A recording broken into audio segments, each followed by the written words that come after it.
আজকে আমরা যে বিষয়টি নিয়ে আপনাদের সাথে আলোচনা করব সেটা হচ্ছে আমরা কেন জ্ঞান অর্জন করব, এর কতটুকু নেসেসিটি রয়েছে, এর কতটুকু অপরিহার্যতা রয়েছে। এই বিষয়ে আমরা চেষ্টা করব ইনশাআল্লাহ তাআলা মৌলিক কিছু বিষয় আপনাদের সাথে শেয়ার করার জন্য। শুরুতেই আমি ছোট্ট একটি ভূমিকা দিব, যে ভূমিকাতে সালফে সালেহিনগণ জ্ঞান অর্জনের ক্ষেত্রে আমাদেরকে কিছু রেস্ট্রিকশন দিয়েছেন। সেই কিছু কথা আপনাদের সামনে তুলে ধরার জন্য চেষ্টা করব, যাতে করে আমরা বুঝতে পারি যে আসলে জ্ঞান অর্জন করাটা আমাদের জন্য কতটুকু গুরুত্বপূর্ণ। কিন্তু আমরা আমাদের নিজেদের দিকে তাকালে আমরা স্পষ্ট হব, বা এটা আমাদের কাছে সুস্পষ্ট হবে যে আমরা আসলে জ্ঞানের পথে আমরা সময় দিইনি অথবা জ্ঞান অর্জন করার চেষ্টা করিনি। এখানে জ্ঞান বলতে আমরা যেটা বুঝাচ্ছি সেটা হচ্ছে আল ইলম। আল ইলম হচ্ছে ওহির অবতীর্ণ ইলম, এটাই হচ্ছে জ্ঞান। আর পৃথিবীর যত জ্ঞান আছে, যেগুলি জাগতিক জ্ঞান, এগুলোকে ইলম বলা হয়, এগুলিকে বলা হয় আল মাআরিফ। এগুলো হচ্ছে মারিফা। সুতরাং ইলম এবং মারিফাতের মধ্যে পার্থক্য রয়েছে। এগুলো হচ্ছে আল মাআরিফ, এগুলো অভিজ্ঞতার আলোকে মানুষ অর্জন করেছে। মানে যে সমস্ত বিষয়গুলো মানুষ নিজের বিবেক বিবেচনা অথবা নিজের ইন্দ্রিয়ের মাধ্যমে যেগুলো অ্যাচিভ করে অর্জন করে থাকে, সেগুলো হচ্ছে অভিজ্ঞতা অথবা অভিজ্ঞতা লব্ধ জ্ঞান। সেগুলো কখনো কখনো পরিবর্তনশীল হয়, কখনো কখনো ভুল হয়, কখনো কখনো ধারণামূলক হয়। সেগুলোর বিভিন্ন স্টেজ রয়েছে। কিন্তু যেটা ইলম, এটাকে কোরআনে কারীম আল্লাহ সুবহানাহু ওয়া তাআলা প্রচুর আয়াতের মধ্যে ইলম শব্দ ব্যবহার করেছেন, যেটাকে আল্লাহ রাব্বুল আলামিন ইলম বলেছেন। ওয়ালা তাত্তাবি আহওয়াআহুম বা'দাল্লাযী জাআকা মিনাল ইলম। আপনি তাদের মন গড়া খেয়াল খুশি মতো যে বক্তব্য রয়েছে সেগুলোর অনুসরণ করবেন না। বা'দাল্লাযী জাআকা মিনাল ইলম, আপনার কাছে ইলম আসার পরে। তাহলে এই ইলম তো আল্লাহ তাআলার পক্ষ থেকে অবতীর্ণ হয়েছে। এজন্য কোরআনে কারীম আল্লাহ সুবহানাহু ওয়া তাআলা যে ইলমের কথা বলেছেন, সেই ইলমটা হচ্ছে মূলত আল ইলমুল মুনাজ্জাল বিল ওয়াহী। ওহীর মাধ্যমে আল্লাহ তাআলা যে জ্ঞান অবতীর্ণ করেছেন সেটা। কারণ এটি একদিক থেকে নির্ভুল, আরেক দিক থেকে এটি চূড়ান্ত সত্য। আর তৃতীয় যে বিষয়টি সেটা হচ্ছে এর মধ্যেই একমাত্র হেদায়েত রয়েছে। হেদায়েতের, যেহেতু এটা আল্লাহ তাআলা হেদায়েতের জন্য অবতীর্ণ করেছেন, আর এটাই হচ্ছে মানুষের জন্য মূলত মূল সিলেবাস, আমাদের জন্য মূল সিলেবাস। কিন্তু দেখা গিয়েছে যে আমরা আমাদের যে সিলেবাস দেওয়া হয়েছে সেই সিলেবাস আমরা নিজেরা ভুলে গিয়েছি, বা সেই সিলেবাস আমরা ঢুকতে পারিনি। দুনিয়ার যে জাগতিক জ্ঞান রয়েছে সেই জ্ঞানগুলোকে আমরা সবচেয়ে বেশি অগ্রাধিকার দিয়েছি, এবং সেগুলোর প্রতি আমাদের বেশি অগ্রাধিকার থাকার কারণে আমরা আসল যে ইলম, যার মাধ্যমে একজন ব্যক্তি নিজে সত্যিকার তিনটি জিনিস এর প্রকৃত পরিচয় লাভ করতে পারবে। এক হচ্ছে আল্লাহ তাআলার পরিচয় লাভ করতে পারবে। আপনি দুনিয়ার জাগতিক যত জ্ঞান আছে সমস্ত জ্ঞান অর্জন করলেও আপনি কোনোভাবেই আল্লাহ তাআলার পরিচয় লাভ করতে পারবেন না। আল্লাহ তাআলার পরিচয় লাভ করার জন্য এখানে সেই উপাদান নেই, সেই এলিমেন্টস এর মধ্যে নেই। আপনি আল্লাহ তাআলা পরিচয় লাভ করতে হলে অবশ্যই আপনাকে এই ইলম অর্জন করতে হবে। দ্বিতীয় হচ্ছে আপনাকে রিসালাতের পরিচয় যদি লাভ করতে হয় এবং রাসূলের পরিচয় লাভ করতে হয়, তাহলে আপনাকে এই ইলম অর্জন করতে হবে। আপনি জাগতিক জ্ঞান দিয়ে সেটা কোনোভাবেই অর্জন করতে পারবেন না, কোনোভাবেই আপনি এটা বুঝতে পারবেন না যে রিসালাতের বিষয়টি কি। ফলে যারা আজকে সত্যিকার ইলম অর্জন করতে পারেনি, তাদের কারো আল্লাহ সম্পর্কে কনফিউশন রয়েছে, কারো রাসূল সম্পর্কে কনফিউশন রয়েছে। থার্ড যে বিষয় সেটা হলো এই, আপনি দ্বীনের যে প্রকৃত পরিচয় সেটা কোনোদিন লাভ করতে পারবেন না, কারণ এটা দুনিয়ার যে জাগতিক জ্ঞান আছে সেই জাগতিক জ্ঞানের মাধ্যমে অর্জন করা সম্ভব নয়। কোন ব্যক্তি অর্জন করতে পারবে না, জাগতিক জ্ঞানের মাধ্যমে এটা অর্জন করা সম্ভব নয়। এখানে একটা বিগ কোশ্চেন আসতে পারে, একটা বড় প্রশ্ন আসতে পারে, সেটা হচ্ছে তাহলে কি আমরা জাগতিক জ্ঞান বাদেই দিয়ে দিব? না, এই কথা দুনিয়ার কেউ বলেন। আল্লাহ রাসূল সাল্লাল্লাহু আলাইহি ওয়াসাল্লামের যুগ থেকে আরম্ভ করে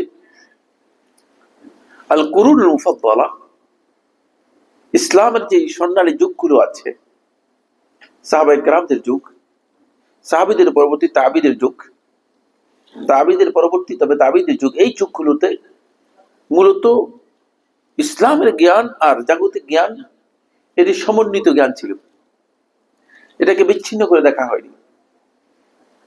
ফলে যুগে যুগে মুসলিম স্কলার যারা ছিলেন, মুসলিম জ্ঞানী যারা ছিলেন, তারা একদিকে ইসলামের জ্ঞানে জ্ঞানী ছিলেন, আরেকদিকে জাগতিক জ্ঞানী ছিলেন।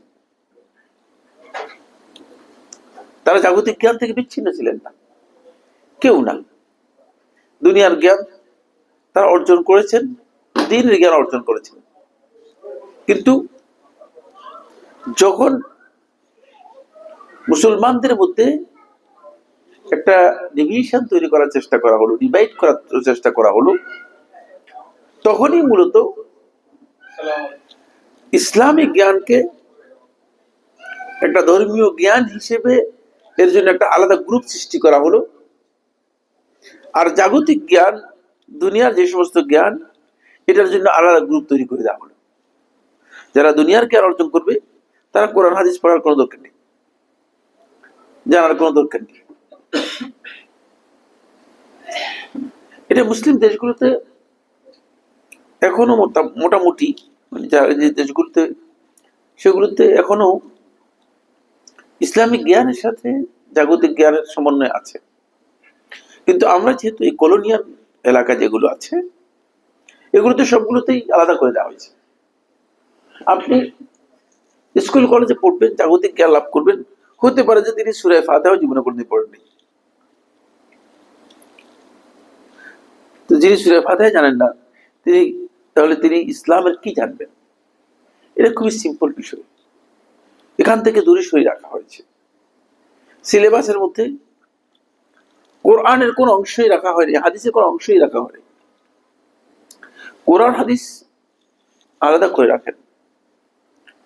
একজন ইমানদার হিসেবে, মুসলিম হিসেবে আকীদার বিষয়টি তার জন্য এত অপরিহার্য যে তিনি যদি তার আকীদা সম্পর্কে না জানেন, তাহলে তো তিনি আসলে মুসলিম হওয়ার কোন অর্থই নেই। সেই জ্ঞানে দেওয়া হয়নি, সেই জ্ঞানে দেওয়া হয়নি। আমরা ইউনিভার্সিটি ছাত্রদেরকে জিজ্ঞেস করি, আমি অনেক সময়, তোমরা কবে ইসলাম গ্রহণ করেছো? কেউ তো ইসলাম গ্রহণ করেনি। আসলে দুনিয়ার সব বিষয় আপনি তারিখ দিতে পারেন, ঠিক না? আপনাকে যদি বলেন যে কত সালে আপনি এসএসসি পাস করেছেন, এখনই মুখস্থ বলে দিবেন। কত সালে আপনার জন্ম, মুখস্থ বলে দিচ্ছেন। কত সালে আপনি মানে ডিগ্রি পাস করেছেন, কত সালে আপনি চাকরি হয়েছে, সবটাই মুখস্থ আছে। কিন্তু কত সালে আপনি ইসলাম গ্রহণ করেছেন, এটা যখন আপনাকে বলা হয়, আপনি তো কোনো উত্তর দিন, এবং আপনি কোথাও বলতে পারতেছেন না দৃঢ়তার সাথে যে আমি ইসলাম গ্রহণ করেছি। তার কারণ হচ্ছে, মানে আমরা ইসলামটাকে মনে করেছি যে এটা এমনি অটোমেশন।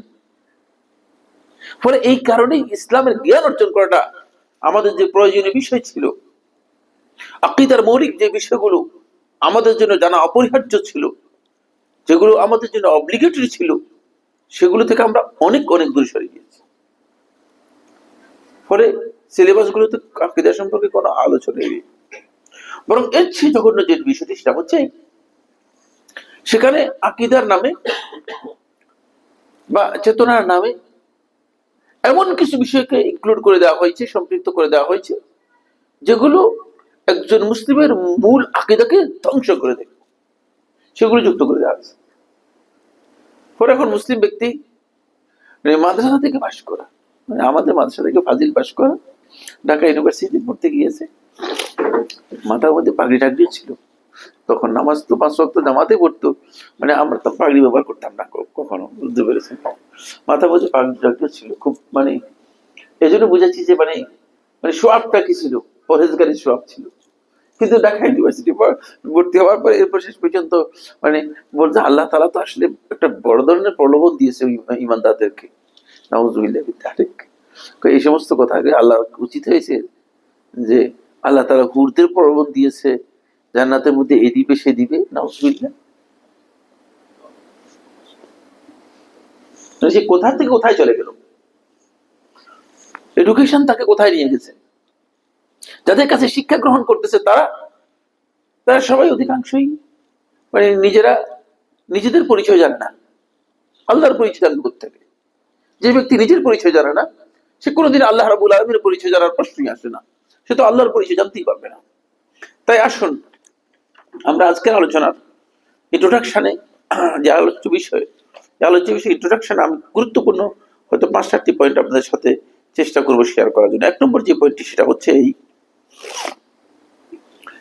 জ্ঞান অর্জনের ক্ষেত্রে আপনি অবশ্যই নিজেকে জ্ঞানের রাস্তায় আপনাকে অব্যাহতভাবে রাখতে হবে। জ্ঞানের রাস্তা থেকে আপনি সরে দাঁড়াবেন না, তাহলে আপনি জ্ঞান অর্জন করতে পারবেন। জ্ঞান অর্জনের ক্ষেত্রে আলী ইবনে আবি তালেব রাদিয়াল্লাহু তাআলা আনহু মানুষদেরকে 3 ভাগে ভাগ করেছেন। এটি আলী ইবনে আবি তালেব রাদিয়াল্লাহু তাআলা থেকে খতিব বাগদাদী রাহিমাহুল্লাহু তাআলা আল ফাকিহ ওয়াল মুতাফাক্কিহ এর মধ্যে বর্ণনা করেছেন। তিনি বলেন, আলী ইবনে আবি তালেব রাদিয়াল্লাহু আনহু বলছেন, আন-নাসু সালাসা, জ্ঞানের ক্ষেত্রে মানুষ 3 প্রকার। মানুষকে আপনি 3 প্রকারের পাবেন। আলিমুন রাব্বানি, কিছু সংখ্যক লোক আছে যারা জ্ঞান অর্জন করেছে, ইলম অর্জন করেছে এবং সেই ইলমটুকু নিজে আমল করে এবং মানুষদেরকে সেই ইলমের দিকে দাওয়াত দেয়, সে হচ্ছে আলিম রাব্বানি। আলিম রাব্বানি ওই ব্যক্তি নয় যে ব্যক্তি জ্ঞান অর্জন করেছে কিন্তু জ্ঞান দিয়ে মানুষের কাছ থেকে রুটি রোজগারের ব্যবস্থা করেছে, সে আলিম রাব্বানি নয়, সে আলিম রাব্বানি হবে না। আলিম রাব্বানি হচ্ছে ওই ব্যক্তি যে ব্যক্তি ইলম অর্জন করেছে, ইলম অর্জন করে মানুষের কাছে ইলম পৌঁছাচ্ছে এবং নিজেও ইলম অনুযায়ী আমল করছে, সে হচ্ছে আলিম রাব্বানি। দ্বিতীয় দল হচ্ছে মুতাআল্লিমুন আলা সাবিলি নাজাহ, যে ব্যক্তি জ্ঞান অর্জনের চেষ্টা করে যাচ্ছে আলা সাবিল নাজাহ, নাজাতের জন্য, মুক্তির জন্য, মনে করছে যে আমার মুক্তির পথ একটাই, সেটা হচ্ছে আমাকে জ্ঞান অর্জন করতে হবে, জ্ঞানের পথে আসতে হবে। আমরা যদি নিজেদের মুক্তির পথ কোনটি সেটা বুঝতে না পারি তাহলে তালাবুল ইলমের জন্য, ইলম অর্জন করার জন্য আমরা আমাদের ডেডিকেশনকে ঠিক মতো করতে পারবো না, ডেডিকেটেড হতে পারবো না। এই জায়গায় আমাদের বড় ধরনের ভুল হয়ে যাবে। এই জন্য এটা খুবই ইম্পর্টেন্ট বিষয়। অবশ্যই একদল লোক থাকবে যে মুতাআল্লিম। আলী ইবনে আবি তালেব রাদিয়াল্লাহু তাআলা আনহু আলিম রাব্বানির যে গ্রেডটা উল্লেখ করেছেন, এই গ্রেডটা হচ্ছে অনেক হাই গ্রেড। এই জায়গায় আমাদের পৌঁছার সুযোগ নেই, আমরা এই সেকেন্ড গ্রেডের লোক। আমরা সবসময় মুতাআল্লিম, আমরা সবসময় শিক্ষার্থী, সবসময় জ্ঞান অর্জনের রাস্তায় আমরা থাকবো। এই জ্ঞান অর্জনের রাস্তায় আমাদের থাকতেই হবে। ফলে ইমাম আহমদ বিন হাম্বল রাহিমাহুল্লাহু তাআলা তাকে তার ছাত্র যারা আছেন তারা জিজ্ঞেস করেছেন, ইমাম, তিনি একেবারে শেষ বয়সেও এত বড় ইমাম, হাদিসের এত বড় জ্ঞানী, যার জীবনের মধ্যে রয়েছে 10 লক্ষ হাদিসের তিনি হাফেজ ছিলেন, তাহলে কত বড় জ্ঞানী চিন্তা করেন, কোন পর্যায়ের জ্ঞানী ছিলেন। ইমাম আহমদ বিন হাম্বল রাহমাতুল্লাহকে যখন তিনি হাদিসের জন্য লোকদের কাছে যেতেন তখন ছাত্র জিজ্ঞেস করল, ইমাম আপনি এত বড় ইমাম, তারপরে আপনি দেখতেছি যে খাতা কলম নিয়ে মানুষের পিছিয়ে দৌড়াচ্ছেন, কতদিন দৌড়াবেন? তখন তিনি বলছেন, মাল মাহবারাতি ইলাল মাকবারা, এই যে খাতা কলম সহ আমি কবর পর্যন্ত দৌড়াবো। দিনের জ্ঞান অর্জন করার ক্ষেত্রে কোনো টাইম লিমিটেশন নেই। আমরা অনেকে মনে করেছি যে আমার সময় শেষ, সময় তো কার শেষ কেউ জানে না, সময় তো কারোর জন্য নির্দিষ্ট করাও হয়নি, বলেও দেওয়া হয়নি। হতে পারে যে আপনার আগে অনেক লোকের সময় শেষ হয়ে যাবে। তো সুতরাং আপনার জ্ঞান অর্জনের পথে আপনাকে এগিয়ে আসতে হবে। থার্ড গ্রুপ হচ্ছে হামাজুন রিআ। হামাজুন রিআ হচ্ছে এমন লোক যারা মানুষের তালে তাল বলে চলে, এই পালের মতো, ছাগলের পালের মতো।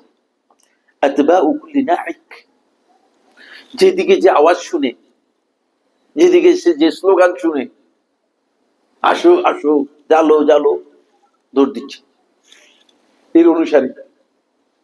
ইয়ামিলুনা মা কুল্লি রিহ, প্রত্যেক বাতাসের সাথে আস্তে করে কি হয়ে যায়, হেলে যায়। এদিকে বাতাস আসে, এদিকে। কারণ আপনি ফালতুলা নৌকা যদি বাতাস যেদিকে আসে সেদিকে দেন, বাতাসই আপনাকে বাতাসের দিকে নিয়ে যাবে, আপনার গন্তব্যে নেবে না, বাতাসের গন্তব্যে আপনি চলে যাবেন। সে হচ্ছে এই তৃতীয় দল। লাম ইয়াস্তাযিউ বিনুরিল ইলম, তারা কখনো ইলমের যে আলো, এই আলো থেকে তারা কখনো নিজেদেরকে আলোকিত করতে পারে না। কারণ প্রত্যেকটা কথায় একবার ডানে একবার বামে, এই যে দৌড়াদৌড়ি করার মাধ্যমে কোনোদিন আপনি নিজে ইলমের যে আলো আছে সে আলোতে আলোকিত হতে পারবেন না। আমাদের যুবকরা বর্তমানে এই স্টেজে আছে, একটু সুন্দর করে, একটু ডেকোরেটেড করে, কেউ যদি সুন্দর করে বুঝাতে পারে, হঠাৎ করে দেখা যাচ্ছে যে আজকে অবস্থা চেঞ্জ। কি ব্যাপার আপনারা দেখলাম যে মুখখানে, না আমি তো এখন উনাদের সাথে আছি। কয়েকদিন পরে এরপরে দেখা যাচ্ছে যে আরেক জায়গায়। কি ব্যাপার আপনি, না না ওখানে তো আসলে গেছি, চলে না। এইভাবে দিন অর্জন করা যায় না, এভাবে নিজে এনলাইটেড হওয়া যায় না। ইলমের যে নূর রয়েছে সেই নূর এভাবে অর্জন করা সম্ভব হয় না, এটা আমাদেরকে বুঝতে হবে। ইলমের নূর যদি অর্জন করতে হয় তাহলে অবশ্যই আমাদেরকে মুতাআল্লিম আলা সাবিল নাজাহ, যাতে মুক্তির উদ্দেশ্যকে সামনে রেখে, আখিরাতের নাজাতকে সামনে রেখে দ্বীনের জ্ঞান অর্জন করার জন্য আমাকে সত্যিকার জায়গায় আসতে হবে, সত্যিকার জায়গায় আসতে হবে। এই জন্য জ্ঞান অর্জনের পথে প্রথম কথা হচ্ছে এখানে ডান বাম করার কোনো সুযোগ নেই। এখানে কে কি বললো, কে কোন দিকে নিয়ে গেল সেটা সুযোগ নেই। এখানে শুধুমাত্র রাস্তা ঠিক আছে কিনা, রাস্তা আমার ঠিক আছে কিনা, মানে কনফার্ম আমি রাস্তায় আছি কিনা, এতটুকু হলেই আমাকে সবর করতে হবে এবং এই জায়গায় আমাকে অগ্রসর হতে হবে। এটা প্রথম পয়েন্ট। দ্বিতীয় নম্বর পয়েন্ট হচ্ছে যেটি, সেটা হলো এই জ্ঞান অর্জনটা, এটা বেজাতিহি, নিজেও ইবাদত, এবং এই জ্ঞান অর্জনের পথে আপনি একজনকে ডাকবেন, এটাও ইবাদত, একজনকে জ্ঞানের কোনো কিছু দেবেন, এটাও ইবাদত। সুবহানাল্লাহ। মানে এর প্রত্যেকটা জিনিসই ইবাদতের সাথে জড়িত। এই বিষয়ে ইবনে রাজব রাহিমাহুল্লাহ তাআলা তার মাজমু রাসাইল ইবনে রাজবের মধ্যে প্রথম খণ্ডের 186 পৃষ্ঠায় উল্লেখ করেন। তিনি বলেন, আফদালু সাদাকাতিন তা'লিমু জাহিল, সবচেয়ে উত্তম সাদাকা হচ্ছে একজন জাহিল, মূর্খ, অজ্ঞ ব্যক্তিকে আপনি দ্বীনের কোন একটা বিষয় জানালেন। আপনি হয়তো মনে করেছেন যে 100 টাকা দিয়ে দিলেন, 1000 টাকা দিয়ে দিলেন, এটা উত্তম সাদাকা না। কারণ এই সাদাকাটা সাদাকায়ে জারিয়ার ক্ষমতা রাখে। হতে পারে যে তাকে একটা দ্বীনি মাসআলা, একবার ছোট্ট একটা মাসআলা বলেছেন, হতে পারে যে খুবই সামান্য কথা, কিন্তু এটা মানে এই কথাগুলো আমার কোনটাই নয়। খেয়াল রাখবেন, আমি কিন্তু রেফারেন্স ছাড়া একটি শব্দ নিজের পকেট থেকে কোথাও কোনদিন বলি না। ইবনে রাজব রাহিমাহুল্লাহ তাআলা তিনি বর্ণনা করতেছেন, তিনি বলছেন যে এটা হচ্ছে আফদালু সাদাকা, সবচেয়ে শ্রেষ্ঠ সাদাকা। এই শ্রেষ্ঠ সাদাকা তালিমু জাহিল, জাহিল ব্যক্তিকে আপনি কিছু দিবেন। এই জন্য আমাদের কাজ হচ্ছে আমরা শুধু শিখে ঘুমাইলেই চলবে না। দিন জানলাম আর ঘুমিয়ে থাকলাম না, আমার দায়িত্ব আছে। অন্তপক্ষে একজনকে ভুল করতেছে দেখছেন, তাকে আপনি একটু বলেন যে ভাই এই কাজটা তো এভাবে ভুল মনে হচ্ছে, তবে অবশ্যই দাওয়াতের ভাষা, দাওয়াতের পদ্ধতি আপনাকে জানতে হবে ইলম থেকে।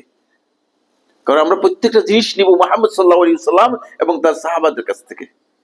আমার নিজের মন গড়া পদ্ধতিতে গেলে সেখানে ভুল হবে বেশি, সেখানে ভুল হবে বেশি। কারণ দাওয়াত দেওয়ার জন্য এখন অধিকাংশ লোকের পদ্ধতি হচ্ছে, দাওয়াত দেওয়ার সময় তিনি দাওয়াতের কাজের জন্য বেরিয়ে যান, পিছনে লাঠি ওটা নিয়ে যান, পিঠের মধ্যে লাঠি ওটা। এই দাওয়াতি পদ্ধতি মুহাম্মদ সাল্লাল্লাহু আলাইহি ওয়াসাল্লামের কাছ থেকে নিয়ে নেই আমরা। আপনারা রাগ করেন না, এই পদ্ধতি মুহাম্মদ সাল্লাল্লাহু আলাইহি ওয়াসাল্লামের কাছ থেকে নিয়ে নেই। মুহাম্মদ সাল্লাল্লাহু আলাইহি ওয়াসাল্লাম নিজের হাত দিয়ে জীবনে কোনোদিন কোনো ব্যক্তিকে আঘাত করেন নাই। আনাস ইবনে মালিক রাদিয়াল্লাহু বর্ণনা করেন, কোনোদিন কাউকে মারেন নাই। শুধু যুদ্ধে রাসূলুল্লাহ সাল্লাল্লাহু আলাইহি ওয়াসাল্লাম এক ব্যক্তিকে একটা হালকা আঘাত করেছিলেন। হ্যাঁ, হালকা আঘাত দিয়ে অবস্থা তার এমন হয়েছে যে সে মনে করছে তার জীবনে এর চেয়ে বড় আঘাত পৃথিবীতে আর কেউ করে নাই তাকে। 2 নম্বর হচ্ছে আও ইকাদু গাফিল, অথবা একজন উদাসীন ব্যক্তি, দ্বীনের ব্যাপারে উদাসীন, অমনোযোগী, জ্ঞান অর্জন করতে চায় না, তাকে একটু ঘুম ভাঙ্গাই দিবেন, ঘুম ভাঙ্গিয়ে দিবেন, সচেতন করে দিবেন, এটা সদকা। বা এটা কি করতেছেন, বয়স কত? আব্দুল্লাহ ইবনে মুবারক রাদিয়াল্লাহু তাআলার কাছে এক ব্যক্তি আসলেন। তখন আব্দুল্লাহ ইবনে মুবারক রাহিমাহুল্লাহু তাআলা তিনি তাকে দেখে বললেন যে তোমার বয়স কত?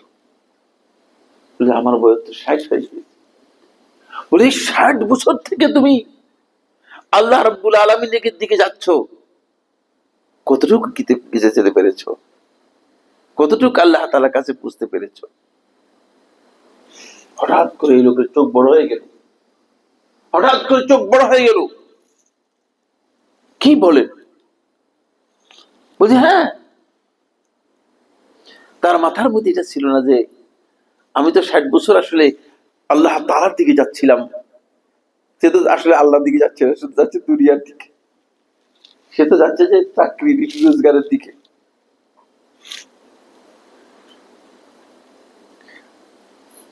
আল্লাহ রাব্বুল আলামিন সহিহ হাদিসের মধ্যে এসেছে, রাসূলুল্লাহ সাল্লাল্লাহু আলাইহি ওয়াসাল্লাম বলেন, যে ব্যক্তিকে আল্লাহ রাব্বুল আলামিন 60 বছর দিল বয়স, 60 মানে বেশিরভাগের হয় নাই, ওই একজনের হয়েছে, বেশি না।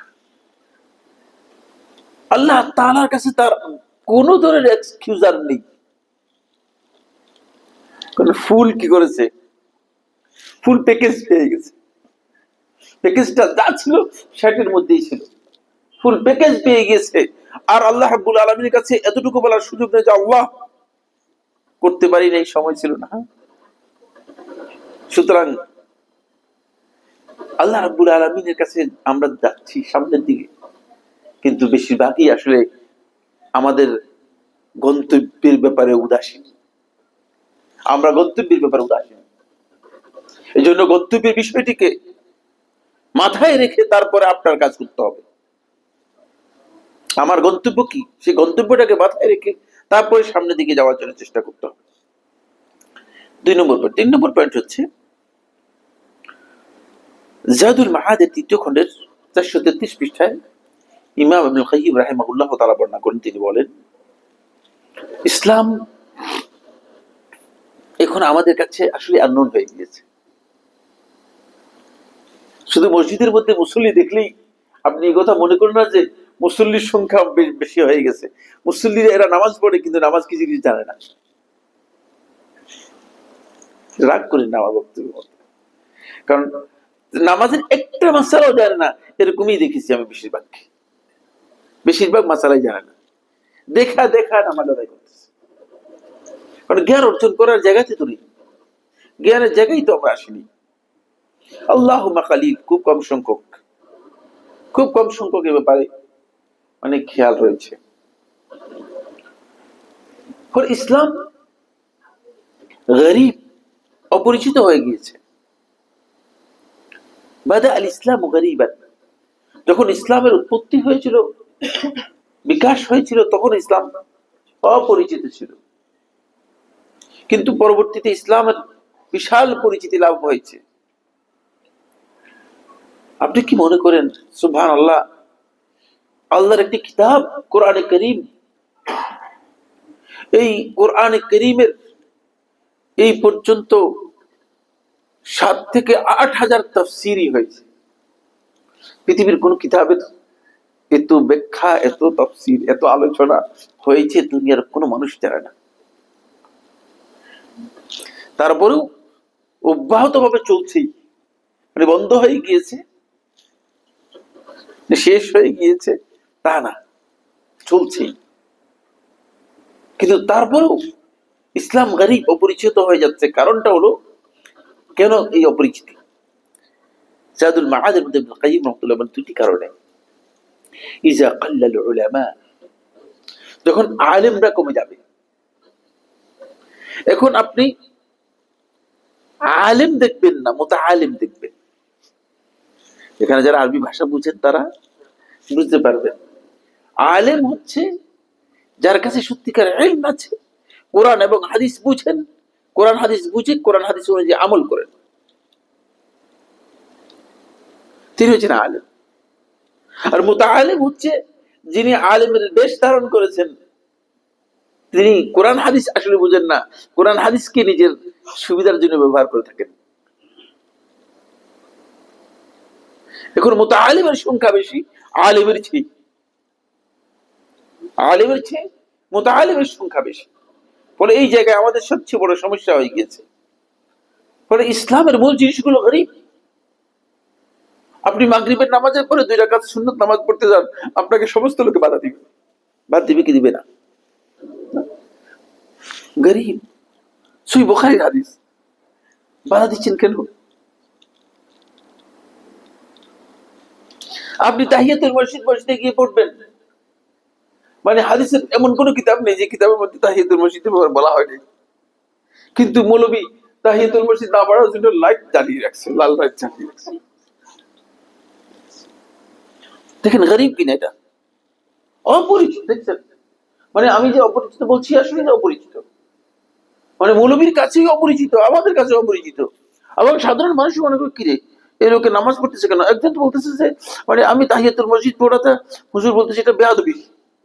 বেয়াদবি কিসের? বেয়াদবি কাকে বলে? দুনিয়ার মানুষ আদব আর বেয়াদব কোনটা এটাই তো বুঝে না। এই জ্ঞান তো তার মধ্যে নেই, কোনটা আদব কোনটা বেয়াদব, এতটুকু জ্ঞান পর্যন্ত তার মধ্যে নেই। যেখানে আল্লাহ রাসূল সাল্লাল্লাহু আলাইহি ওয়াসাল্লাম মসজিদে ঢুকে বসতে নিষেধ করেছেন। কয়েকদিন আগে আমি একটা পোস্ট দিয়েছি, আমি পড়ছি না, মানে আমাদের পক্ষ থেকে পোস্ট দেয়া হয়েছে। তো সেই পোস্টের মধ্যে তাহিয়াতুল মসজিদের ব্যাপারে আমি উল্লেখ করেছি যে মসজিদে তাহিয়াতুল মসজিদ পড়া মানে পড়ে বসা সুন্নাহ। আর যদি কেউ তাহিয়াতুল মসজিদ না পড়ে বসেন তিনি গুনাহগার হবেন। এর মধ্যে দেখি যে মানে অন্তরকে মানে 10-20 জন আলেম, এদেরকে আমি সবাইকে চিনি, বলছে সে আপনি কিভাবে বললেন গুনাহ হবে? দেখছি ইসলাম যে কত গরীব, মানে ইসলাম যে কত অপরিচিত হয়ে গেছে। আর ওই ব্যক্তি জানেন না রাসূলুল্লাহ সাল্লাল্লাহু আলাইহি ওয়াসাল্লাম নিষেধ করেছেন যেটা, সেটা করলে গুনাহ হবে না, কি হবে? সওয়াব হবে? কিচ্ছু জানা নেই। আলেম, এরা সমাজের মধ্যে আলেম নামে পরিচিত। এই জন্য এখানে সবচেয়ে গুরুত্বপূর্ণ বিষয় হচ্ছে আলেমদের ঘাটতি। তখন ইসলাম আরো বেশি অপরিচিত হয়ে যাবে। ফিতনা মানুষের মধ্যে এত প্রবল হয়ে যাবে যে হক বাতিলের মধ্যে পার্থক্য করতে পারছে না মানুষ, হক কথা বলাও যাচ্ছে না, এমন অবস্থা। 2 নম্বর, ওয়াগালাবাস সুফাহা, আর নির্বোধ লোকেরা যখন প্রবল হয়ে যাবে, বেশি হয়ে যাবে, নির্বুদ্ধের যখন কর্তৃত্ব বেড়ে যাবে। এখন আপনি নির্বুদ্ধের কর্তৃত্ব বাড়ার একেবারেই চূড়ান্ত যুগে আছেন। কারণ আমি একটা নির্বুদ্ধের স্টেশন পেয়েছি, এটার নাম দিয়েছি মাহাত্তাতুস সুফাহা। আমার একটা খুতবাই রয়েছে এই বিষয়ের উপর, নির্বুদ্ধের স্টেশন। মাহাত্তাতুস সুফাহা হচ্ছে ফেসবুক। এই যে নির্বোধের স্টেশন, বেশিরভাগ লোকই নির্বোধ এবং কোনো পড়ালেখা নেই, কোনো জ্ঞান নেই, আন্দাজের উপর যেটা মন চাচ্ছে সেটা লিখে দিচ্ছে। ব্যবসা মঞ্চে মনে হয় যেন মহাজ্ঞানী আর কি, মনে হয় যেন পৃথিবীর কোন পত্রিকার সম্পাদক। আসলে কিচ্ছু না, আসলে কিচ্ছু না। বুঝতে পেরেছেন? যখন এই নির্বুদ্ধের প্রবল ব্যাপকতা দেখা দিবে, তখন অবস্থা এই হবে যে ইসলাম আস্তে করে গরিব হয়ে যাবে, অপরিচিত হয়ে যাবে। এরপরের পয়েন্টটি, এটা এই জন্য বললাম, এখন আমাদের কাছে ইসলামটা আসলে জ্ঞানের স্বল্পতার কারণে ইসলামটা খুবই কি জায়গায় জায়গায় অপরিচিত, জায়গায় জায়গায় অপরিচিত। আপনি কমনলি যদি সালাতের মাসালার মধ্যে যান, বুঝতে পেরেছেন? কালকে আমি ইমানিয়াতের উপর আমরা নিয়মিত ক্লাস নিচ্ছি, মানে আসিদ্দিকে, বুঝতে পেরেছেন? ইমান বিল কিতাবের উপর আলোচনা করতেছি। মানে আসমানি কিতাবের সংখ্যা সর্বমোট 104টি। শুনছেন এরকম কথা? একেবারে না মিথ্যা কথা। আর যখন আমি এটা বললাম তখন লোকরা আবার বলছে, সে কি বলেন আপনি, সে কি বলেন আপনি, কি বলতেছেন আপনি সেটা? আমাকে হ্যাঁ, এটাই মিথ্যা কথা।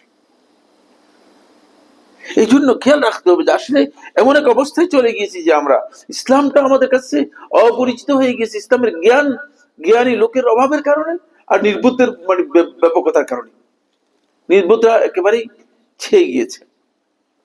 এরপরের 4 নম্বর পয়েন্ট হচ্ছে এটি আল মুজালাসা ওয়া জাওয়াহিরুল ইলম দ্বিতীয় খণ্ডের 186 পৃষ্ঠায় ইমাম আল মুহাদ্দিস আব্দুল্লাহ ইবনে মুবারক রাহিমাহুল্লাহ তাআলা থেকে বর্ণনা করেছেন। এটি আমাদের সকলের জন্য প্রযোজ্য, খুবই ইম্পর্টেন্ট। তার কারণ হচ্ছে আমাদের দার্সের মধ্যে লোকেরা আসে, বসে 4-5 দিন, 10 দিন, 20 দিন, 30 দিন, অথবা 1 মাস, 2 মাস, অথবা 1 বছর বসার পরে, অথবা 4-5টা বই পড়ার পরে তিনি বুঝেন না পায়ের উপর পা দিয়ে তিনি এখন শেখ ফতোয়া দিচ্ছেন। ব্যবসাটা আমাদের অনেক আছে যে আমারও জ্ঞান দেওয়ার একটু আসে, আমি মাঝে মধ্যে শুনে থাকি, জ্ঞান নেওয়ার জন্য চেষ্টা করে, কি শুনে থাকি, জ্ঞান দেওয়ার জন্য চেষ্টা করে। মানে সে জান না যে সে 4 বছর পড়েছে, আর আমি আজকে অন্তপক্ষে কত বছর পড়েছি আমি জানি না, বলতে পারবো না। আর সে হয়তো 1 ঘন্টা, আধা ঘন্টা পড়েছে, আমি প্রতিদিন 18 ঘন্টা পর্যন্ত পড়েছি। সে আসছে জ্ঞান দেওয়ার জন্য। কি বলে ইবনে মুবারক রাহমাতুল্লাহ আলাইহি, লা ইয়াজালুল মারউ আলিমান মা তালাবাল ইলম। একজন ব্যক্তি ততক্ষণ পর্যন্ত আলেম থাকবে যতক্ষণ পর্যন্ত তলাবুল ইলমের মধ্যে থাকবে। ইলম তলব করতে থাকবেন আপনি, তখন আলেমের গ্রেডে থাকবেন। আপনি আলেমের গ্রেড থেকে তখনই নিচে নেমে যাবেন, তখনই পড়ে যাবেন যখন মনে করবেন যে আমি জেনে গেছি, যখনই মনে করবেন যে আমি অনেক কিছু বুঝে গেছি। তিনি বলতেছেন ফাইন দান্না, যদি এই ধারণা করে আন্নাহু কাদ আলিম, সে জেনে গিয়েছে, তার জ্ঞান যথেষ্ট হয়ে গিয়েছে। আমার বেশিরভাগই হচ্ছে মানে আমি এখন আলহামদুলিল্লাহ আমার সব বিষয় মোটামুটি আয়ত্ত হয়ে গেছে। আলিম, যদি সে এই ধারণা করে থাকে যে সব বিষয় তার জানা হয়ে গিয়েছে, ফাকাদ জাহিলা, সে আসলে মূর্খতার স্টেজে নেমে গেছে, সে মূর্খতার স্টেজে নেমে গেছে। এই জন্য আমাদেরকে সব সময় তলাবুল ইলমের সাথে লেগে থাকতে হবে। আপনি যত জানবেন তত নতুন জিনিস শিখবেন, যত জানবেন তত নতুন জিনিস শিখবেন। এটা এই জন্য, কারণ ইলমের কোনো সীমা পরিসীমা নেই, ইলম অনেক বিস্তর। এই জায়গায় আপনাকে অবশ্যই আপনাকে জানতে হবে। আরেকটি বিষয় হচ্ছে কি, ইলম যত নতুন করে জানবেন তত ইলম আপনার মধ্যে কাজ করবে, এই ডোজগুলো আপনার মধ্যে কি করবে, কাজ করবে, আপনাকে পরিশুদ্ধ করবে, আপনাকে আমলের জন্য কাজ করবে। কারণ ইলম তো এই জন্য নয় যে জ্ঞানী হওয়ার জন্য, এসে একটা লেকচার দেওয়ার জন্য ইলম নয়। ইলম হচ্ছে নিজে আমল করার জন্য, নিজের মধ্যে পরিবর্তন আনার জন্য। এই জন্য এটা বারবার আপনাকে কি করবে, আপনাকে উল্লেখ করতে হবে। ওয়াযাক্কির ফাইন্না যিকরা তানফাউল মুমিনিন, স্মরণ করে দাও, স্মরণ করে দেওয়াটা ইমানদারদের জন্য উপকারে আসবে, উপকৃত হবে ওই ইমানদার ব্যক্তিরা। এই জন্য আল্লাহ তাআলা দেখেন কোরআনে কারীমের মধ্যে জায়গায় জায়গায় মানে আয়াত প্রায় মানে একই কাছাকাছি, কিন্তু এগুলো বারবার উল্লেখ করেছেন। বারবার উল্লেখ করার কারণ কি? বারবার উল্লেখ করার কারণ হচ্ছে যাতে করে যতবার পড়বেন ততবার এটা আপনার অন্তরের মধ্যে আপনাকে কি করে দেয়, সাড়া দেয়, আপনার অন্তরের মধ্যে পরিবর্তন আসে, আপনার অন্তরকে বিগলিত করে, এবং আপনি এর মাধ্যমে নিজের অন্তরকে পরিবর্তন করতে পারেন। এই জন্য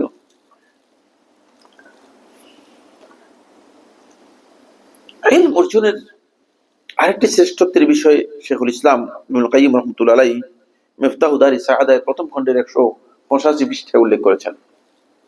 এটা আমাদের জন্য খুব গুরুত্বপূর্ণ। আমরা এই কথাগুলো এই জন্য বলছি যে, কারণ ইলম অর্জনের জায়গায় আমাদেরকে আসতে হবে, আমাদেরকে এই জায়গায় সময় দিতে হবে। কারণ আপনি দুনিয়ার জন্য সময় বের করতে পারেন। আমাদের মধ্যে প্রচুর ভাই আছে, তার ব্যবসা একটা আছে, তিনি ব্যবসা আরো 2টা বাড়াই দিচ্ছেন। কোনদিন তিনি এই কথা বলেন না যে আমার সময় নেই। দোকান একটা আছে, আরেকটা দোকান বৃদ্ধি করতেছেন, আরেকটা দোকান বৃদ্ধি করতেছেন, কিন্তু তাকে জিজ্ঞেস করেন আপনি, ভাই আপনার সময় আছে কিনা? অসুবিধা নেই, আমি পারবো। কিন্তু যখন তাকে বলা হয় যে হালাকা আছে, বলছে ভাই আমার তো সময় নেই, ভাই আলোচনা আছে, অমুক শেখ আসবেন অথবা অমুক আলোচক আসবেন, আমার ক্ষমা করবেন, আমার তো সময় নেই। তার এই সময়টা কে দিল? তিনি কোত্থেকে কার সময় কার কাজে লাগাচ্ছেন, এটাও তো তিনি বুঝেননি। যে যিনি সময় দিয়েছেন, যিনি এই সময়ের একমাত্র মালিক,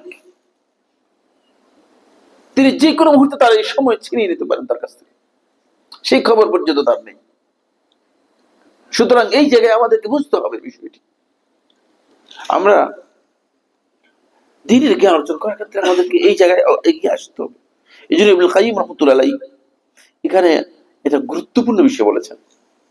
তিনি বলেন, মান তালাবাল ইলমা, যে ব্যক্তি তালাবুল ইলম, ইলম অর্জন করার জন্য চেষ্টা করলো, মান তালাবাল ইলমা লিইহইয়া বিহি আল ইসলাম, এর মাধ্যমে ইসলামকে পুনর্জীবিত করার জন্য, ইসলামকে উজ্জীবিত করার জন্য, ইসলামকে মানুষের কাছে তুলে ধরার জন্য। দ্বীন অর্জন করার উদ্দেশ্যই নয় কিছু রুটি রোজগার করলাম, চাকরি টাকরি করলাম। বেশিরভাগ আমাদের মাদ্রাসা ছাত্রদেরকে যখন থেকে যে জিজ্ঞেস করে যে শেখ আমরা যে এটা পরীক্ষা দিলে কি বিসিএস দিতে পারবো কিনা, এরা কি আসলে ইসলামকে উজ্জীবিত করার জন্য পড়তে গেছে কিনা?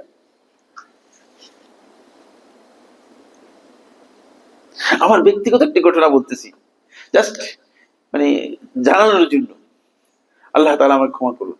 সেটা হচ্ছে, আমি একবার ফেনী আলিয়া মাদ্রাসা সাহেবের সাক্ষাৎ করলাম। তখন আমি মদিনা ইউনিভার্সিটি পড়ি, ইউনিভার্সিটি থেকে আসছি। তো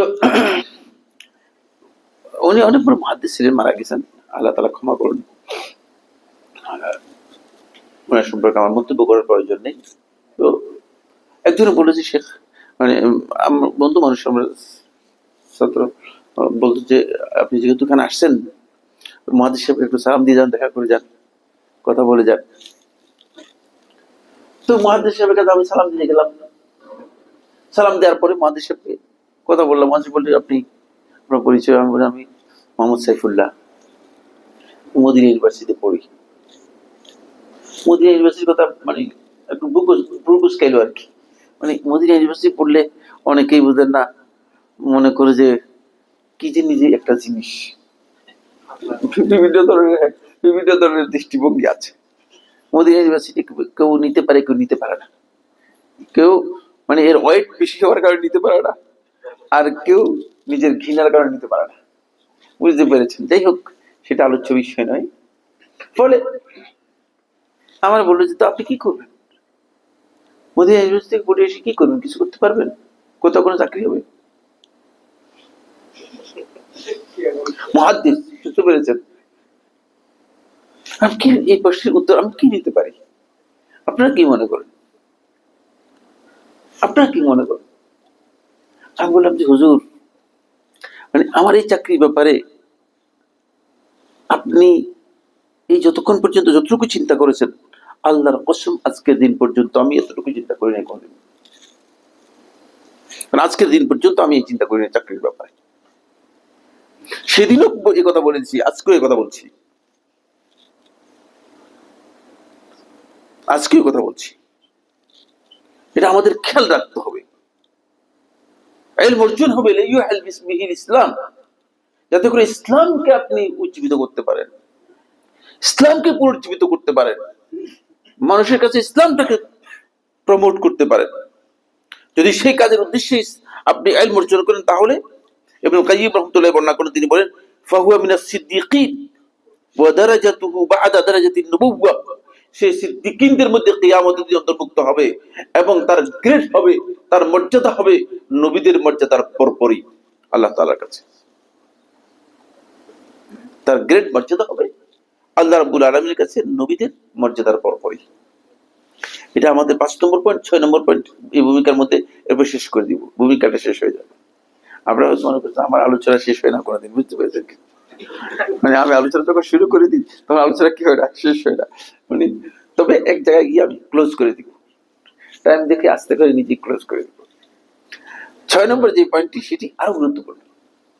সেটি হচ্ছে এই জ্ঞান অর্জনের জন্য আমাদের অনেকের মধ্যে এখন যে ধারণা তৈরি হয়েছে, সেটা হচ্ছে এই বইপত্র, ফেসবুক, ইউটিউব, মুফতি, এরপরে মুফতি, এরপর অনেক বড় আলেম। এই একেবারেই গলত।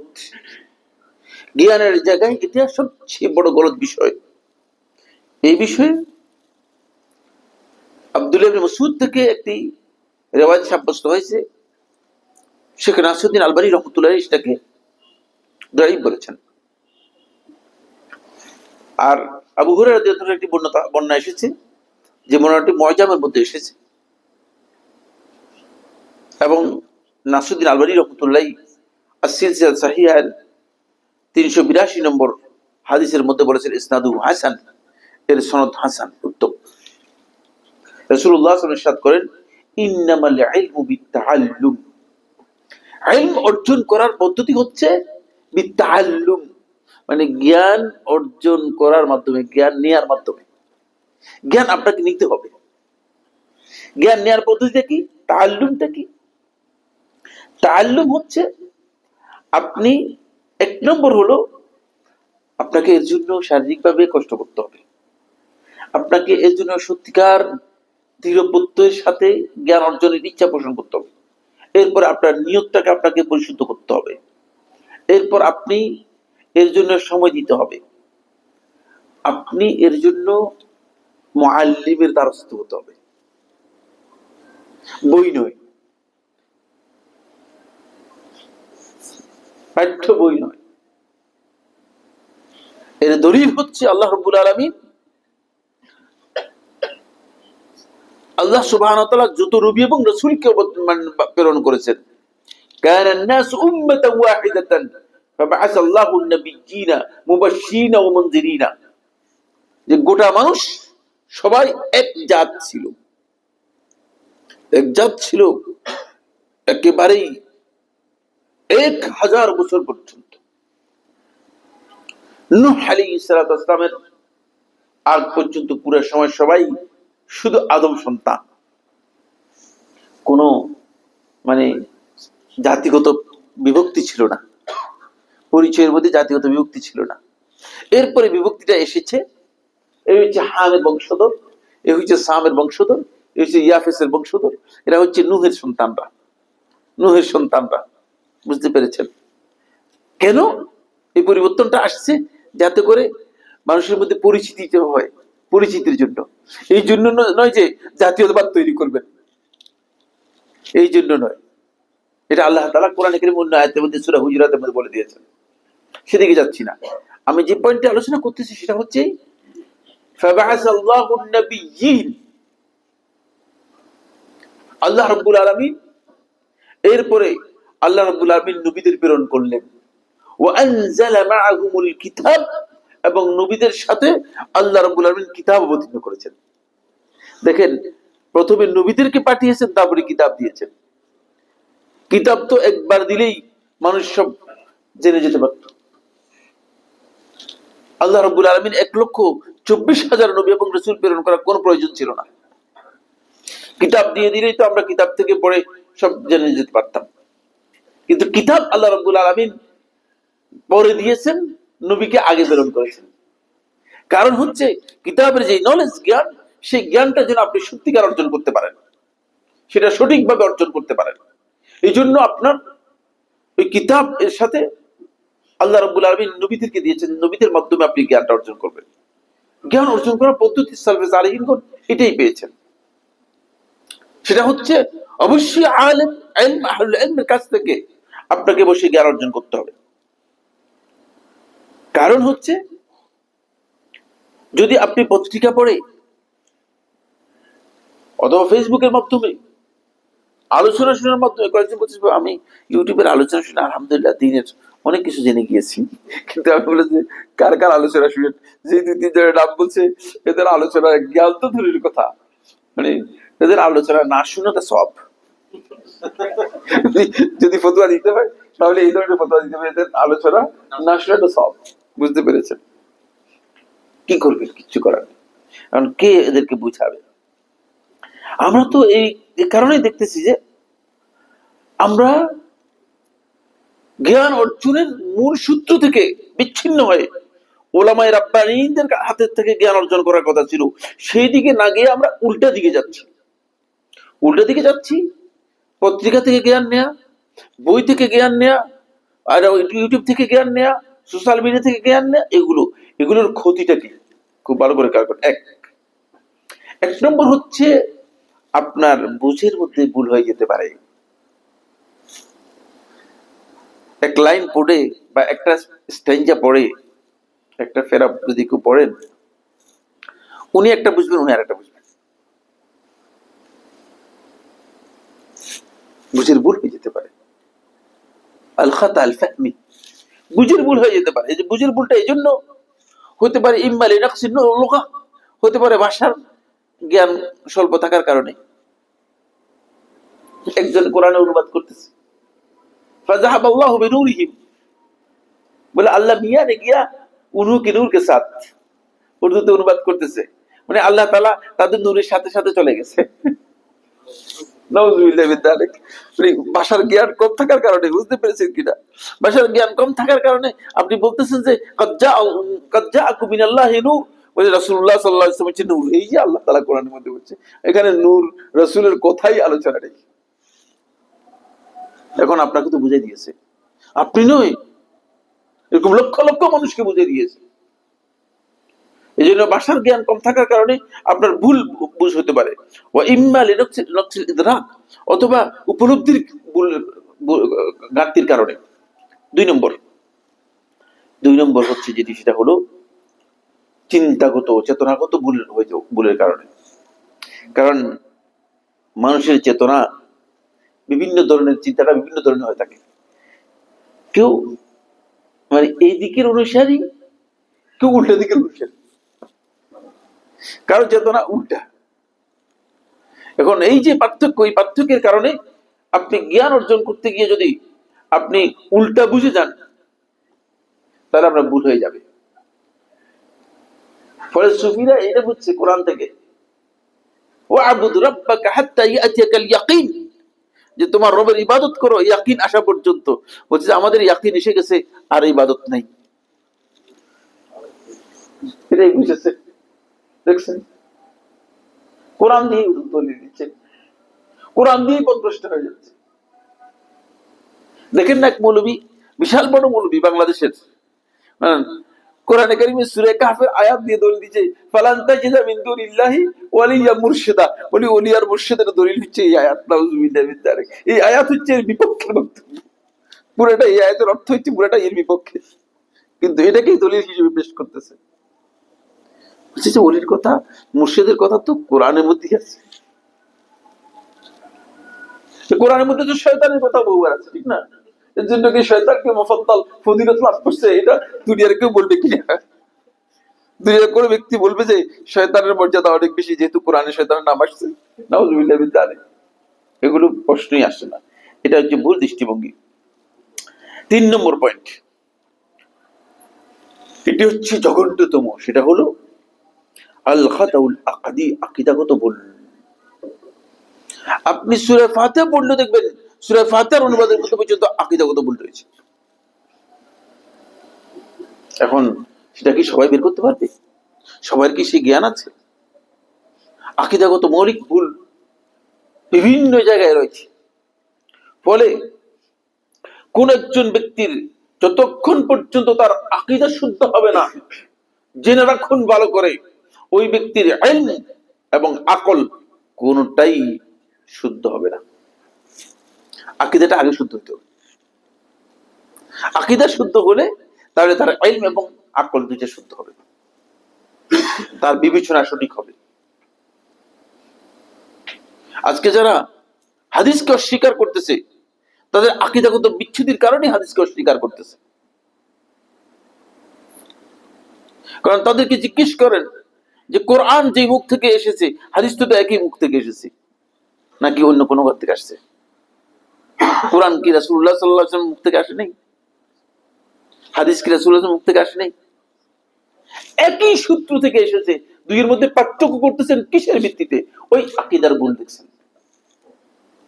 আকীদাগত বিচ্ছুতির কারণে এই বিচ্ছুতি তৈরি হয়েছে, এই বিচ্ছুতি তৈরি হয়েছে।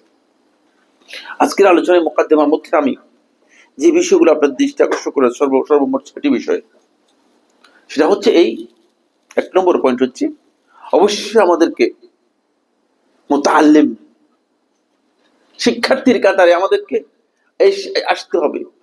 এটা হচ্ছে নাজাতের পথ, এই জায়গায় আমাদেরকে আসতে হবে। 2 নম্বর যে পয়েন্টটি, সেটা হচ্ছে এই শিক্ষা করলেও চলবে না, শিক্ষার জন্য মানুষদেরকে আপনাকে কি করতে হবে? শিক্ষা দেওয়ারও চেষ্টা করতে হবে।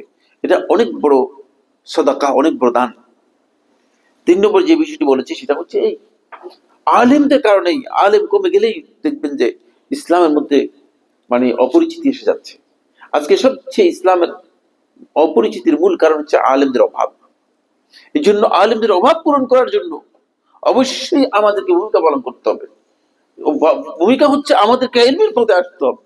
ইলমের পথে না এসে আমি আলেমদের অভাব দূর করতে পারবো না, ইলমের পথে আমাদেরকে আসতে হবে। আপনি হয়তো বলবেন যে আমার কি এখন আলেম হওয়ার সুযোগ আছে কিনা? আপনাকে নিষেধ করছে কি? নিষেধ করছে কেবলমাত্র শয়তান, ঠিক না? এখানে নিষেধের কিছুই নেই। সাহাবায়ে কেরাম বার্ধক্যের মধ্যে ইসলাম গ্রহণ করেছেন, কিন্তু দ্বীনের জ্ঞান থেকে বিচ্ছিন্ন ছিলেন না, আলাদা ছিলেন না। তো আপনাকে আমাকে নিষেধ করতেছে কে? শুধুমাত্র শয়তান নিষেধ করতেছে। তুমি এই বয়সে পড়তে যাবে কেন? এখানে লজ্জার কোনো কিছুই নেই, এখানে না জানার কিছুই নেই, এখানে নিজের অহংকারেরও কিছুই নেই, কারণ এটা দ্বীনের বিষয়।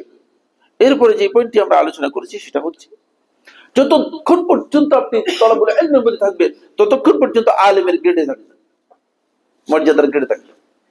কিন্তু যেদিন মনে করবেন যে আমার ইলম অর্জন হয়ে গেছে বেশি, সেদিন আস্তে করে জাহিলের গ্রেডে চলে যাবেন। তারপরে শেষ কথা যেটা বলেছি সেটা হচ্ছে এই দ্বীনের জ্ঞান অর্জন করাটা হবে ইসলামকে প্রমোট করার জন্য, ইসলামকে উজ্জীবিত করার জন্য, নিজের স্বার্থ, নিজের সুযোগ সুবিধার জন্য নয়, নিজের সুযোগ সুবিধা থেকে সুযোগ সুবিধার জন্য নয়। আর অবশ্যই আলেমদের কাছ থেকে অর্জন করার জন্য আসতে হবে। আপনাকে বসতে হবে, আলেমদের কাছে বসতে হবে, তাহলে আপনি সঠিক বিষয়গুলো জানতে পারবেন। এ কথার অর্থ এই নয় যে আপনি বই পড়বেন না, এ কথার অর্থ এই নয় যে আপনি কোরআন হাদিসের তাফসীর এই কিছুগুলো পড়বেন না, পড়বেন, কিন্তু আপনার ওই বুঝতে কনফার্ম হতে হবে, আপনাকে নিশ্চিত হতে হবে।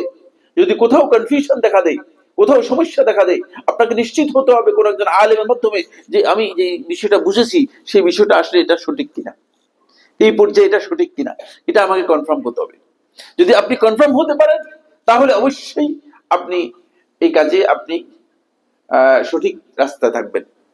আর যদি আপনি মনে করে থাকেন যে না আমি যেটা বুঝছি সেটাই বুঝছি, তাহলে কিন্তু আপনি হেদায়েতের রাস্তায় থাকবেন না। কারণ প্রত্যেকটি ফিরকা যারা ইসলাম থেকে বিচ্ছুত হয়ে গেছে ইসলামের নামে, ইসলামের নামে যারা ইসলাম থেকে বিচ্যুত হয়ে গেছে, ইসলামের নামে যারা ইসলাম থেকে বেরিয়ে গিয়েছে, ওই যারা বেরিয়ে গেছে সবাই মূলত নিজের বুঝটাকে অগ্রাধিকার দেওয়ার কারণে বেরিয়ে গেছে। যেমন খারেজি সম্প্রদায় আলী ইবনে আবি তালিব রাদিয়াল্লাহু আনহু হত্যা করেছেন কাফের বলে, নাউজুবিল্লাহ। রাসূলুল্লাহ সাল্লাল্লাহু আলাইহি ওয়াসাল্লাম তাকে জান্নাতের সুসংবাদ দিয়ে গেছেন, তাকে কাফের সাব্যস্ত করে কোরআনের আয়াত দিয়ে দলিল দিয়ে এইভাবে কোরআনে কারীমকে উঁচু করে ধরে বলতেছে যে তোমার সাথে আমাদের সাথে ফয়সালা হচ্ছে এই কিতাব। কিতাব কি? কিতাব হচ্ছে ইনিল হুকমু ইল্লা লিল্লাহ, হুকুম একমাত্র আল্লাহ তাআলা। বক্তব্যের মধ্যে কোনো ভুল নেই, ভুল আছে কিনা? কোন আয়াতের মধ্যে ভুল আছে? হুকুম তো একমাত্র আল্লাহরই হবে, বক্তব্যের তো কোনো ভুল নেই। তখন আলী ইবনে আবি তালিব রাদিয়াল্লাহু তাআলা আর কি বলবেন? তিনি বলেছেন কালিমাতু হক উরিদা বিহাল বাতিল, তোমরা যে বক্তব্য দিয়েছো তোমাদের বক্তব্য সঠিক, বাট এই বক্তব্যের মাধ্যমে তোমরা যে উদ্দেশ্য করেছো সেটা অত্যন্ত খারাপ নেককার জন্য উদ্দেশ্য করেছো, বাতিলের উদ্দেশ্য করেছো। উদ্দেশ্যটা হচ্ছে বাতিল, কথা বলেছো হক কিন্তু উদ্দেশ্য হচ্ছে বাতিল। এজন্য আমাদেরকে জ্ঞান অর্জনের পথে এগিয়ে আসতে হবে। আমি আপনাদের সবার কাছে অত্যন্ত বিনয়ের সাথে আরজ করবো, আমরা যে ৬টি পয়েন্ট আলোচনা করেছি জ্ঞান অর্জনের জন্য এই পয়েন্টগুলো খুবই গুরুত্বপূর্ণ এবং এগুলো আমাদের সবাইকে নিজেদেরকে দায়িত্ব মনে করতে হবে। কারণ আপনি একজন ব্যক্তি মুসলিম হিসেবে যদি ইসলামের পরিচয় আমি না জানি তাহলে এর চেয়ে দুঃখজনক কাজ কি হতে পারে? দ্বীনের পরিচয় যদি আমি না জানি তাহলে আমি এর চেয়ে দুঃখজনক বিষয় কি হতে পারে? এই জন্য ইলমের এই জায়গায় আমাদেরকে আসতে হলে আমাদেরকে অবশ্যই আলেমদের সাথে সম্পৃক্ত হতে হবে, হালাকাতুল ইলম এগুলোতে অংশগ্রহণ করতে হবে এবং সবাই চেষ্টা করতে হবে। আল্লাহ রাব্বুল আলামিন আমাদের সবাইকে তৌফিক দান করুন। মূল আলোচ্য বিষয় আর আজকে ঢুকলাম না, ভূমিকার মাধ্যমেই আলোচনা শেষ করে দিলাম।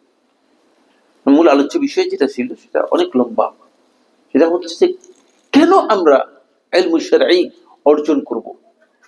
এখানে শুধু একটি কথা বলবো, সেটা হচ্ছে এই ইলমের মর্যাদা এত বেশি যে ইলমের কারণে আল্লাহ রাব্বুল আলামিন আদম আলাইহিস সালাতু ওয়াস সালামকে আল্লাহ সুবহানাহু ওয়া তাআলা সমস্ত ফেরেশতাদের উপর আল্লাহ রাব্বুল আলামিন মর্যাদা দিয়েছেন, শুধুমাত্র ইলমের কারণে, আর কিছু না। কোরআন সুস্পষ্ট বর্ণনা করেছে আদম আলাইহিস সালাতু ওয়াস সালামকে আল্লাহ রাব্বুল আলামিন বলেছেন যে আদম ফেরেশতাদের থেকে বলেছেন যে আম্বিউনি বিআসমাই হাউলা ইন কুনতুম সাদিকিন, তোমরা যদি তোমাদের দাবিতে সত্যবাদী হও তাহলে আম্বিউনি বিআসমা হাউলা, এগুলোর নাম আমাদেরকে বলো, আমাকে বলো শুনি। এই যা আছে আল্লাহর মাখলুকাত সবগুলো একসাথ করে বলছে এগুলোর নাম বলো। ফেরেশতাদেরকে তো আল্লাহ তাআলা আসলে লিমিট দিয়েছেন একটা, তাকে যতটুকু লিমিট দিয়েছেন সে লিমিটের মধ্যে আছে। সুবহানাকা লা ইলমা লানা ইল্লা মা আল্লামতানা ইন্নাকা আনতাল আলিমুল হাকীম। খুবই স্পষ্ট বক্তব্য। হে আমাদের রব, আপনার পবিত্রতা বর্ণনা করছি, লা ইলমা লানা ইল্লা মা আল্লামতানা, আপনি যা জ্ঞান দিয়েছেন এর বাইরে আমাদের কাছে জ্ঞান নেই। কই থেকে আমরা এগুলো বলবো? এগুলো কোনো জ্ঞানই তো আমাদের কাছে নেই। আদমকে বলছে আম্বিউ বিআসমা হাউলা, এগুলোর নাম বলে দাও। তখন আদম আলাইহিস সালাম বলেছেন এগুলো সবগুলোর নাম বলে দেন।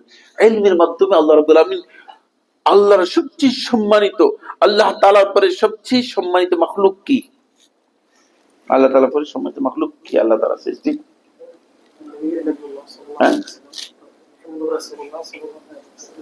না, আল্লাহ রাব্বুল আলামিনের পরে সবচেয়ে সম্মানিত মাখলুক হচ্ছে ফেরেশতারা, মালায়েকাতুল্লাহ, আল্লাহর ফেরেশতারা।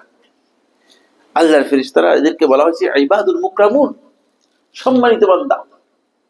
এদের ক্ষেত্রে আল্লাহ রাব্বুল আলামিন কোরআনে কারীমের মধ্যে একাধিক জায়গায় শব্দ ব্যবহার করেছেন ইবাদুল মুকরামুন, সম্মানিত বান্দা।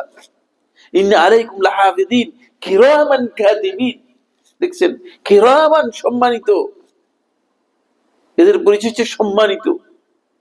যেখানে আল্লাহ রাব্বুল আলামিন তাদের পরিচয় করে দিয়েছেন, আল্লাহ তাআলা সম্মানের সাথে পরিচয় করে দিয়েছেন, বিআইদি সাফারা কিরামিন বারারা, কিরাম শব্দ দিয়ে পরিচয় করে দিয়েছেন। এটা সম্মানিত আল্লাহ তাআলার কাছে।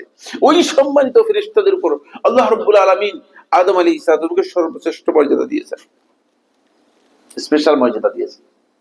কিসের কারণে? শুধুমাত্র ইলমের কারণে। এই জন্য ইলমের কারণে আপনিও একটা শ্রেষ্ঠ মর্যাদা পাবেন। অনেকগুলো বিষয় রয়েছে। আল্লাহ রাব্বুল আলামিন আমাদের সবাইকে দ্বীনের ইলম অর্জন করার তৌফিক দান করুন। এখানে একটা হালাকা চালু হয়েছে, আমি আশা করবো ইনশাআল্লাহ তাআলা আপনারা অংশগ্রহণ করবেন। আপনারা সবাই অংশগ্রহণ করবেন তো ইনশাআল্লাহ? আপনারা অংশগ্রহণ করবেন এবং আরো যারা আছে তাদের কাছে মেসেজ পৌঁছাবেন, দাওয়াত দেবেন, যাতে করে আমরা এই হালাকায় অংশগ্রহণ করে কোরআন এবং হাদিসের যে সহিহ জ্ঞান রয়েছে সেই জ্ঞানটুকু আমরা অর্জন করতে পারি। আল্লাহ তাআলা আমাদের সবাইকে তৌফিক দান করুন।